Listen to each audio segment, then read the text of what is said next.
Diberkatilah orang yang mengandalkan Tuhan, yang mempercayakan dirinya pada Tuhan. Sama nggak Alkitab kalian sama Alkitab? Sama. Soalnya ini edisi terjemahan baru, edisi kedua ya. Jadi kalau di Alkitab yang lama itu dibilangkan diberkatilah orang yang mengandalkan Tuhan, yang menaruh harapannya pada Tuhan.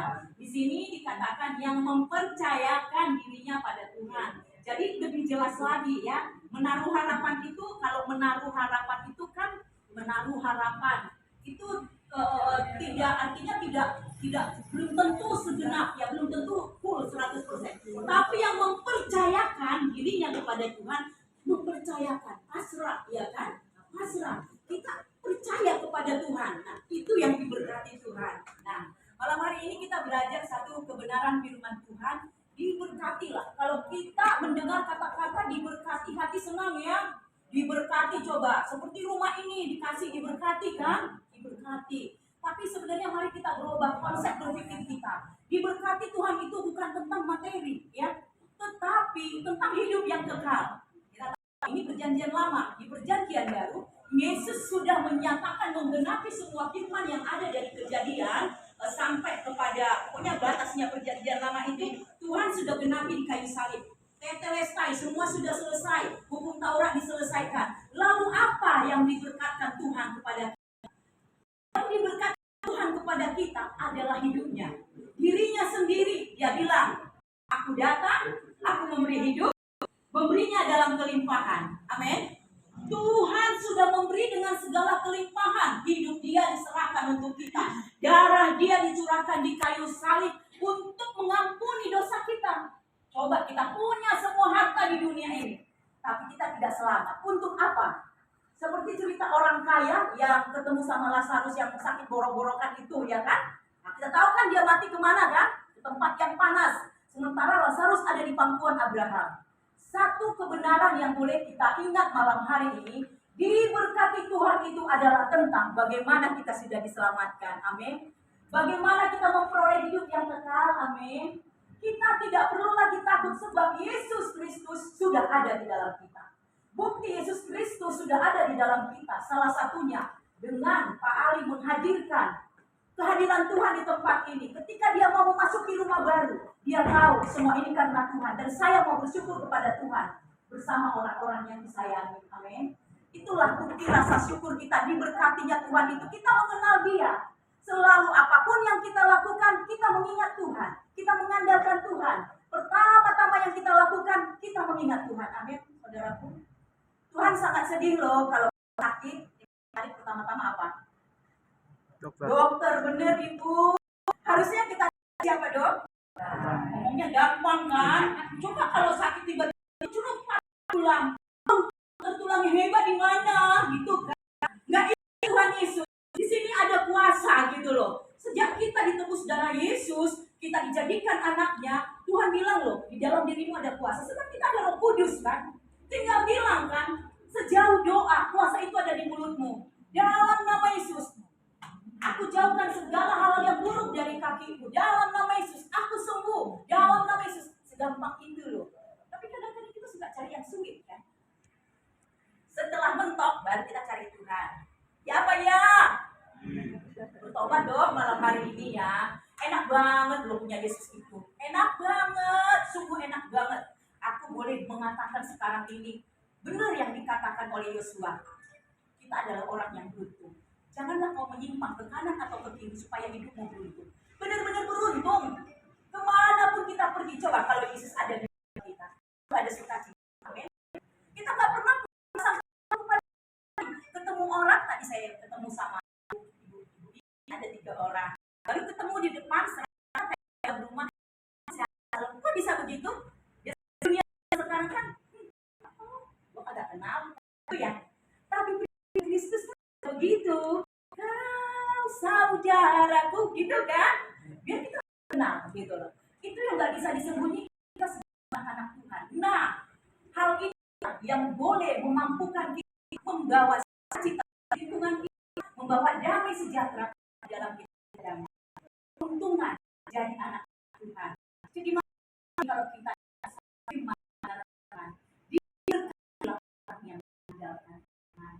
Jangan sekedar Tuhan, saudaraku. Amin.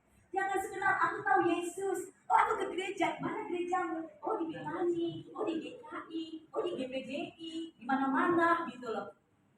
Terus kamu ke gereja rajin, iya. Pelayanan, iya. Hidupmu bagaimana? Waktu ada orang nyakitin kamu, kamu balas ya? Kamu sakit hati ya? Gimana selanjutnya? Apakah kamu mengampuni seperti yang Tuhan ajarkan?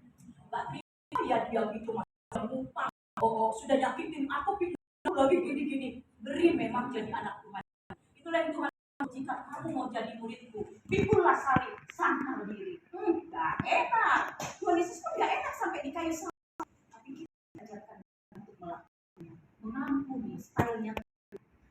Akhir ini kita bersama Tuhan. Kita diajarkan pencerahan bahwa kita mengikut Tuhan itu seperti di awal tadi saya katakan bukan tentang materi, tapi tentang bagaimana kita semakin serupa dengan Yesus. Amin. Semakin serupa dengan Dia, bukan wajahnya yang rambutnya kalau kita lihat di gambar itu pirang, gondrong, bukan itu, tapi karakternya Yesus itu. Kalau Tuhan bilang gini, suatu waktu ada firman-Nya akan berbuka dengan lipat aku. Gak usah tunggu di surga loh. Ketika kita lakukan imannya hari lepas hari, kita latih, lama-lama wajah kita wajahnya Yesus. Amin. Karena apa? Karakternya kita karakter Yesus. Kita nggak sakit hati lagi disakitin orang, kita nggak dendaman. Biasanya nih ibu kan begitu ya modelnya ya. Kalau bapak-bapak agak terkontrol sedikit sih, tapi nggak tahu kalau bapak-bapak jenis dosa apa yang sulit dilepaskan, saya kurang tahu ya. Tapi karena saya berhubungan dengan ibu-ibu ya, yang masalahnya yaitu sakit hati, gondok sama suami, kecewa, suami begini, nuntut suaminya harus seperti pangeran gitu. Padahal sebenarnya Tuhan memberikan suami yang bencekno itu untuk mengolah kita loh, untuk membentuk kita loh, supaya kita menjadi benar-benar pribadi yang seperti Yesus. Demikian pun para suami. Suami kadang-kadang kan dapat istri yang cerewet, menyebar gimana. Sebenarnya itu kalau di sisinya para suami, supaya suami ini mempunyai karakter seperti Yesus, mengasihi istri seperti dirinya sendiri, bukan cari istri baru, ya kan? Bukan cari orang lain yang lebih imut, yang lebih gitu loh. Tapi istri masa mudamu itulah yang bersama-sama menemukan kau, itulah yang membentuk karaktermu menjadi karakter itu, sehingga rumah tanggamu ini ada surga di dalamnya. Jangan tunggu kita mati baru menikmati surga. Samaan. Ya Pak ya? Ya Pak ya? Jangan tunggu kita mati kok baru menikmati surga. Sekarang ya Pak ya? Sekarang. Caranya apa? Andalkan Tuhan. Diberkatilah orang yang mengandalkan Tuhan. Apapun fungsi kita sebagai seorang suami, sebagai seorang bapak, sebagai seorang istri, sebagai seorang ibu, sebagai seorang anak, lakukan bagianmu. Sudah banyak pasti mendapat pelajaran itu di Alkitab, semua ada. Hai bapak-bapak, sayangilah anakmu, jangan sakiti hatinya. Hai suami-suami, cintailah suamimu seperti itu. Suami-suami, cintailah suamimu. Hampir ya, itu gay ya. Hai suami-suami, cintailah istrimu seperti dirimu sendiri. Hai istri-istri, tunduklah kepada suamimu seperti kepada Tuhan. Hai anak-anak, hormatilah orang tua.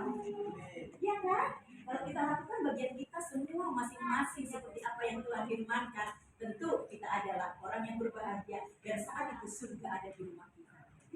Karena semua tahu perannya, semua tahu bagiannya. Kalau ada masalah, kita tak usah runcing masalah, cepat datang. Tuhan kan sudah ada firman juga. Janganlah amarahmu berkepanjangan, cukup sampai sore hari gitu. Sore hari selesaikan. Nanti tidur jangan bawa-bawa amarah ke tempat tidur ya. Tapi sudah ada pengampunan ya kan? Sudah berdamai sehingga rumah tangga kita itu menjadi rumah tangga yang dipenuhi cinta kasih Tuhan. Anak-anak melihat orang tuanya, hubungannya baik mesra. Besok anak-anak di rumah tangga juga pasti meneladani orang tuanya. Amin. Kalau orang tuanya sering bermasalah, anak-anak akan kasihan. Dia akan trauma dan mungkin takut akan berumah tangga, atau ya akan mengikuti juga, karena kan teladan orang tua itu yang akan diikuti oleh anak-anak ya. Jadi kalau kita itu mengatakan kita mau mengandalkan Tuhan, benar-benar firman Tuhan itu jangan diskon-diskon ya. Belanja boleh minta diskon banyak ya, sale boleh ini belanja. Tapi dari firman Tuhan, please jangan diskon-diskon ya. Tuhan suruh apa, lakukan dengan 100% sempurna, karena Yesus juga sudah sempurna mengasihi kita, memberikan dirinya tanpa sedikit diskon, tuntas di kayu salib untuk saudara semua dan saya. Sekarang hidup kita yang kita hidupin ini adalah hanya hidup untuk melayani Tuhan. Amin. Di rumah ini kita berdoa, Tuhan hadir. Amin. Di rumah ini kemuliaan Tuhan dinyatakan. Kalau Ali pindah dari baru tengah datang ke tempat ini, kita berdoa dan percaya di rumah ini cinta kalian kepada Tuhan Yesus semakin dalam. Amin. Saya percaya itu anak-anak juga semakin cinta Tuhan Yesus. Amin. Rajin baca Alkitab ya. Ya, mulai sekarang tolong kita rajin baca Alkitab, karena di sini semua kita dapatkan kekayaan harta yang nggak bisa kita beli di dunia ini. Ketika kita mengalami badai topan yang melanda persoalan-persoalan kehidupan, Roh Kudus yang mengingatkan kita, firman itu muncul di dalam pikiran kita, dan itu yang kita katakan dan itu yang kita lakukan. Yakinlah kita pasti keluar dari gampang kok. Itu Tuhan itu gampang, cuma kita jangan noraknya itu apa, sombong, tinggi hati. Kita rasa seperti kita Tuhan gitu loh ya kan. Gini, aku Tuhan nolongnya, ya aku gini aja. Akhirnya berantakan, kacau banget. Kalau ada persoalan suami istri, jangan cerita ke orang lain, cerita ke Tuhan. Kita cerita ke orang lain itu makin ngompor-ngomporin karena sayang sama kita dibelain. Akhirnya kita terpengaruh dan kita terhanyut dan kita sudah pilih jalan yang salah. Itu tandanya kita nggak mengandalkan Tuhan. Tetapi apapun persoalan di dalam keluarga kita ini, karena rumah baru loh ya kan, jadi biar fresh juga tentang keluarga. Apapun persoalan di dalam rumah kita ya, di keluarga kita, simpan ceritanya sama Yesus. Kalau kadang-kadang kita tidak dapat mendengar suara Tuhan itu secara langsung atau jawabannya secara langsung, bersyukur saja kita sudah bercerita sama Tuhan. Waktunya Tuhan akan menyelesaikan dengan caranya, dengan cara yang gak pernah kita pikirkan. Amin. Saya berharap kita yang ada di tempat ini semuanya, kita adalah orang-orang yang tahu bersyukur, orang-orang yang mau mengandalkan Tuhan, orang-orang yang mempercayakan hidupnya kepada Tuhan. Kita percaya ketika kita memberikan hati kita kepada Tuhan, seperti pujian tadi, aku mau cinta Yesus, itu bukan hanya di mulut, tapi kita mencintai Yesus, kita mau melakukan firman-Nya. Karena Tuhan bilang, aku tidak mengenal kau, hai hamba yang jahat. Itu siapa? Orang yang mengatakan mencintai Yesus tapi tidak melakukan firman-Nya. Tapi kepada orang yang melakukan firman-Nya, Tuhan Yesus berkata, mari anakku, masuklah, kita makan bersama-sama dengan makanan yang nikmat. Tinggal kita pilih, kita mau diusir sama Tuhan karena kita nggak melakukan firman-Nya, atau kita mau diundang makan bersama Tuhan, hidup bersama Dia karena kita mau melakukan firman-Nya. Masih ada kesempatan buat kita berbenah-benah sebelum kita dipanggil Tuhan. Ini saya cerita aja ya, saya pelayanan saya itu puji Tuhan di dalam hal mengantarkan orang pulang ke rumah Bapak. Ya. Jadi saya melihat bagaimana setiap kita itu kan nanti pasti pulang. Kapan waktunya kita tidak tahu. Nih hari ini kesempatan kita mendengar kebenaran firman Tuhan. Kita berikrar di dalam hati kita. Kita mau berubah. Amin. Berubah cara kita melayani Tuhan. Melayani Tuhan itu nggak cari Tuhan ke sana-sana loh, di rumah kita. Termasuk istri kepada suami. Kalau barangkali dulu nggak pernah misal menyediakan makanan untuk suami, tulislah dengan makan di meja makan berdua bercerita-cerita, itu suasana yang sangat indah. Ya, nanti lama-lama cerita itu melantur pasti ke surga juga ujung-ujungnya, ya kan? Pasti itu gitu loh. Nah anak-anak juga gitu mau cerita ya sama orang tua, karena zaman sekarang generasi Z ya, orang anak-anak itu banyak hidup sendiri dengan gadgetnya ya. Orang tua kurang dihargai ya. Kalau orang tua bilang sesuatu, ya bentar, yuk, tapi nggak dikerjain. Gitu nggak kalian? Gitu nggak kalian? Banyak begitu. Nah, banyak yang begitu gitu loh. Jadi kita ini orang tua ini harus memberikan teladan yang baik kepada anak-anak, dan anak-anak juga mau terbuka kepada orang tua, sehingga apapun persoalan di dalam keluarga kita itu semua bisa diselesaikan dengan baik. Amin. Orang tua terbuka kepada anak-anak, anak-anak terbuka kepada orang tua.